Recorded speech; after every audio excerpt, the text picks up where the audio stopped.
The aroma of cinnamon and warm oats filled the warm kitchen, wrapping around Lara like a blanket of purpose.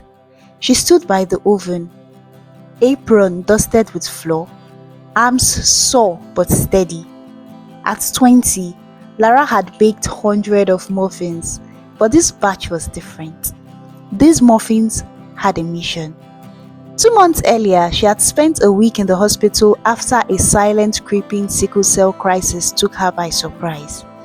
The same sterile walls, the same IV drips, the same silence when she scrolled online looking for support stories that felt like hers. And she found none. That silence lit a fire. She realized she didn't just want to survive sickle cell. She wanted to change the conversation around it. And she would start with what she knew best: baking. Lara created warrior muffins, soft banana oat treats packed with iron-rich ingredients and love. Her idea was simple: sell them to raise awareness and money for children with sickle cell who couldn't afford medication or good food. She printed flyers, recorded a reel explaining her story, and posted it online with trembling fingers. The response was slow at first, a few likes, a couple of shares. But then, a mother of a sickle cell warrior commented, "Thank you. My son saw your video and said, 'She's like me.'" That comment broke something open. Others started rolling in, friends offered to help.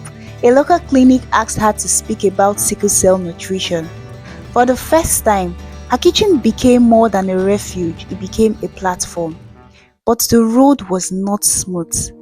There were nights she baked through joint pain, measuring ingredients through tears. Days when deliveries had to be cancelled because her body said no. She questioned if it was worth it, this public vulnerability, this physical toll. Then came the school fundraiser. Lara stood in front of 50 students and teachers, hands trembling as she shared her story, her truth. She talked about food as medicine, about invincible pain, about why every muffin mattered.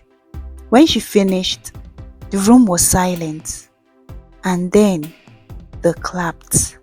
Not out of sympathy but respect.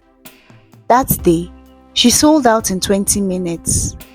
More importantly, 3 students approached her after. All had chronic illnesses.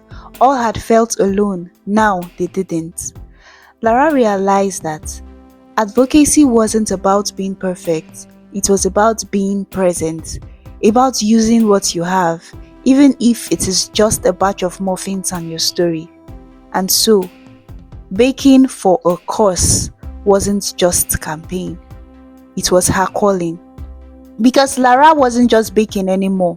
She was building a movement, one that started with a recipe and rolls like warm bread in an oven, steady, strong, and filled with purpose.